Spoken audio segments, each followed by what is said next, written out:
All right, what's up, everybody? Welcome into another episode of Sports Talk. As always, I'm Nicolo Manzo, coming to you guys with the latest happening in the sports world. We are back here at Marywood from spring break.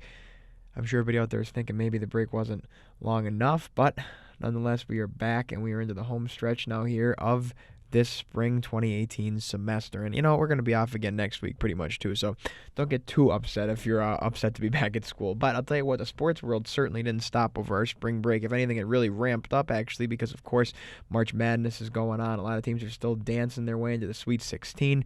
We're going to recap that, and then also today we're going to talk a little bit about the upcoming MLB season as that starts next week.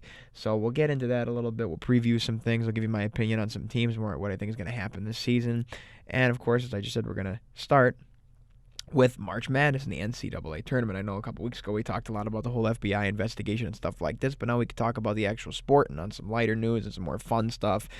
This really great tournament that's going on right now. We've already seen, a historic tournament. Of course, we have to start with UMBC's big win over Virginia, the first 16 seed to topple a 1 seed, and really it was the number 1 overall seed that went down. Virginia's season this year can't be understated. 1 loss in the ACC and only 2 losses all season long, and anybody that knows the ACC knows how brutal of a conference that is, and just how every game is like a grind, and every night you have a new opponent against, and even the teams that aren't great are still pretty formidable, and you really need to bring your A game if you want to win. So, big surprise there. And I'll tell you what, I watched that game, and really UMBC just really shot the lights out in that game. They really were hitting from everywhere. They were a 3-point oriented team, and they were knocking down their threes, and Virginia just didn't have it that night. And one thing about them I even said before the tournament to people that asked me about them was they lack some offensive firepower, and it seems like this is Virginia's MO every year heading into the tournament, is that even though they're an elite defensive unit,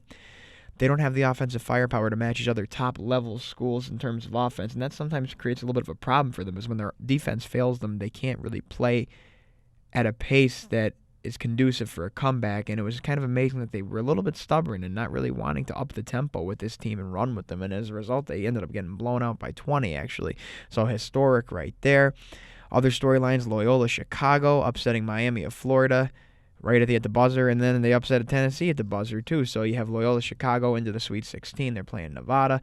That's a great storyline there. We had Florida State taking out Xavier. Another 1 seed went down when Florida State, again from the ACC, moves on to face Gonzaga. Michigan, again, huge 3-pointer there in that game from Jordan Poole. And they're going to face the Aggies from Texas A&M, who absolutely dismantled North Carolina the other day, too, with an 86-65 victory. Looking at some of the other regions here in the East, Villanova's cruising right now, as was expected. They'll be facing the Mountaineers of West Virginia. West Virginia's road, you could say, probably got a little easier. Wichita State got upset by Marshall, and they took care of Marshall very easily. 23-point win there. So Villanova and West Virginia. Texas Tech is still dancing. They beat Stephen F. Austin in a game that actually Stephen F. Austin had them on the ropes there, looked like, for a while. But I think it's just, in a lot of these games, too, this is what happens. I say this when I'm watching the tournament. It's these teams don't really quite know how to win. I think the bigger schools that have been in close games, they understand how to win, how to just grind out games. And I think sometimes it's just a little bit of a mental lapse right at the end of games for these mid-major schools. That's what ends up costing them the game.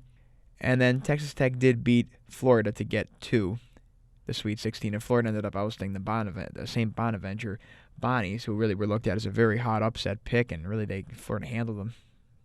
Now Purdue is still going on as well. They beat Arkansas handily, Purdue beats CSU Fullerton in the first round handily, and they faced Butler in the round of 32, who beat Arkansas handily.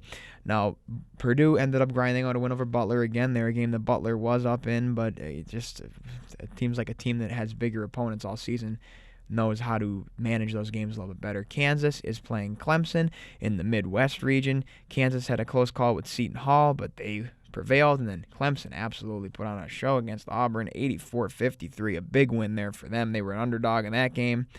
Then Syracuse, who really was the very last team in, they said on the selection show, upset Michigan State in the round of 32, who was a big championship pick for a lot of people. Certainly a talented group there, and they have a great coach. Really two great coaches going against each other there in Izzo and Boeheim, and this time Syracuse prevailed, and they will be taking on the Duke Blue Devils, who defeated Iona first, and then Rhode Island. Both games by 20-plus there, so Duke looking good as well. And they'll have an ACC matchup against Syracuse, so it should be an interesting one there. They played them earlier in the season in a game that Duke won. It was kind of a cold shooting night for them, but you're probably going to like their chances moving forward too there. So those are your Sweet 16 matchups to go to the Elite Eight, and they will be happening this week, so stay tuned for those. All right, now we're going to transition over a little bit into Major League Baseball in the time we have left here because the season is starting next week. So, of course, this is exciting times in the sports world. It's a very exciting time for me. I'm a huge baseball fan. I love baseball. Probably it is my favorite sport. I watch all the games and everything. I mean, I'm a Yankee fan, but I watch, we watch Yankee games pretty much every night in my house. So it's sort of like I look forward to this all year. It's like a tradition, sort of, and it's summer's back, kind of. It's just you're feeling good about baseball, and the temperatures are warming up. It's just good all around. All right, so we'll start in the American League, start looking at some teams there. Well, the American League this year, really, when you look at the divisions, starting in the East and then moving to the Central and the West, to me it seems like there really is three consensus favorites in each division. I think you would probably say the Yankees are the consensus favorite in the East. Moving to the Central, you'd say the Indians are the favorite there. And then moving out west, the defending champion Houston Astros are definitely going to be looked at as the favorite out there. Now, the American League, these divisions are going to shake out like this. I think in the East, the Yankees obviously upgraded their lineup quite a bit, even just with the one acquisition of Giancarlo Stanton, who was the Major League leader in home runs last year at 59. Of course, he joins Aaron Judge. I mean, I'm sure you've heard about this if you're a baseball fan, that the two of them have teamed up in New York this year, and of course with the short porch and stuff like that at Hitters Park, Yankee Stadium. That should be definitely beneficial to the Yankees. Again, Brian Cashman made some good moves for the Yankees. They acquired Brandon Drury. They also brought in Neil Walker. Gleyber Torres you will probably be seeing him at some point this year. And the bullpen, of course, is back with Chapman and Canely and Green and Betances and Robertson and all those guys. So, the bullpen's going to be solid. The lineup's going to be solid. And the rotation, too, sometimes a big deal is made about this, but I really think they're in a good spot there, too. They have some good depth in that rotation. Montgomery's a young guy. He might surprise some people. And I'm never going to panic when it comes to the Yankees because moves could always be made at the trade deadline. If they're positioned like they were last year at the trade deadline and they're looking at a run and everything, I'm sure that if they feel as though pitching is at all a concern, they will definitely improve and they will take care of that. So I wouldn't be worried about that at all. They have a very solid team, probably one of the best rosters in the American League. I think the only other roster that could really match with them is the Astros. So I think the Yankees are probably the favorite right there, and they will win that division this year. Now, moving to the Central, obviously the Indians, they return a core of great pitchers there. They have a solid lineup. Again, they have a solid bullpen. They're kind of a complete team. They lost a few people in their lineup and stuff like that, like Jay Bruce and those people who were there for the playoff run last year. But you got to like the Indians, especially because they're pitching with Kluber and all those guys in that rotation, like Carrasco. It's a deep rotation and one that will carry them as far as they want to go. They also have a great manager, which is important, and nowadays it's important. Well, it might be less important nowadays, I guess, with the analytics movement, but it's always good to have a good skipper there in the dugout. And, the rest of that division, really, I think that, the Twins, I guess, are the other team there that you would look at to maybe try to steal a playoff spot, but I think the Indians are probably going to be comfortable in that division. Moving out west, of course, the Astros are the huge favorite out there. They got better. They did. So, and I'll tell you what, from a Yankee fan perspective, they didn't get Garrett Cole. And, Garrett Cole, I think, is a guy that the Yankees right now are in a position where they don't want to give up their youth. They don't want to give up too much of their assets. So it may have been not a terrible decision not to go after him, but the bad thing that happened was that he ended up with the Astros for the Yankees. That was probably the last place they wanted to see him go, other than a division foe, but that may have been even worse than a division foe at that point. But the Astros, of course, again, lineup, pitching rotation is going to be looking really good this year. The bullpen is the only area where you look to where there could be a little bit of a concern, but if their pitching if their starters end up doing what they did last year and their lineup could provide enough, then it should be smooth sailing for them. And like I said, the other two teams you could look at there for possible wild card berths, I think, are probably the Red Sox out of the East. They look like they're going to be a solid team. I think that they added Martinez there, so that's a big add for them because the lineup was weak last year.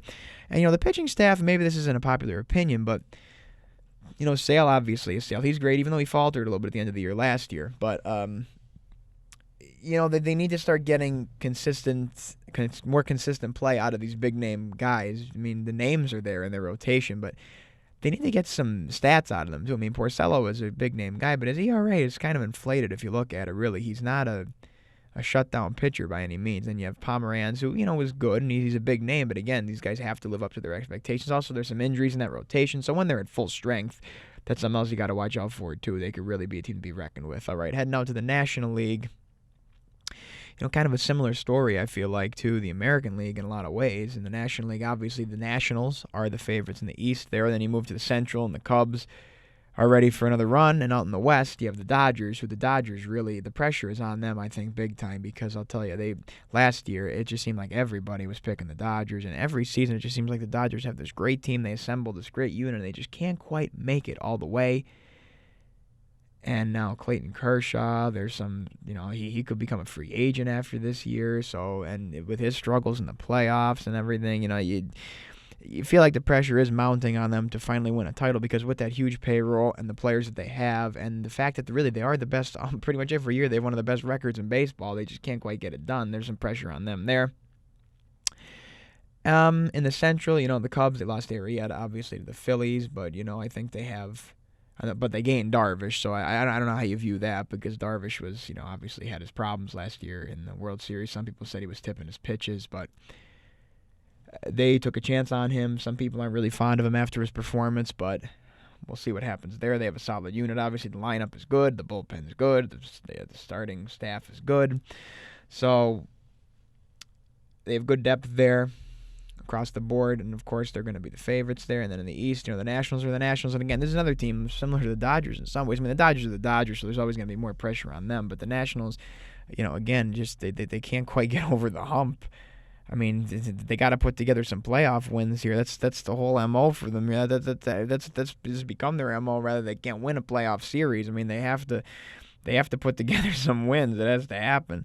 With Harper there, of course, and we all know Harper's going to be a free agent, so teams are going to be coming after him hard in free agency, and it's probably not going to help anybody's case if they don't win a title now. So the Nationals have, again, solid rotation. They got the lineup is there. I just think they need to buckle down and realize their potential. And again, they're sort of a wild card because, do they know how to win in the postseason or not? That's the question at this point. That's what we'll find out this year. Could be a lot of different teams in the mix for wild cards out there in the National League. The Central is always an interesting division. The Cardinals are the Cardinals. It just seems like they win even when people don't necessarily think they will. The Pirates seem like they're sort of selling off, so they might probably hit a little bit of a down year there in a rebuild. But you also have the Brewers, who look like they're sort of starting to gear up a little bit out there. They look like they're kind of maybe wanting to make some noise out there. You have the Rockies. You have the Diamondbacks. So there's lots of intriguing stuff going on in the National League, and we should be in for a fun season is all I'm going to say. So everybody enjoy opening day. Keep enjoying the tournament. And thank you very much for listening to another episode of Sports Talk. All right, everybody, make sure you are liking the Woodward on Facebook. Make sure you're following us on Twitter. And make sure you're always getting your podcast fix with Sports Talk and On Screen with Dylan Wright. Until next time, I'm Nicolo Manzo.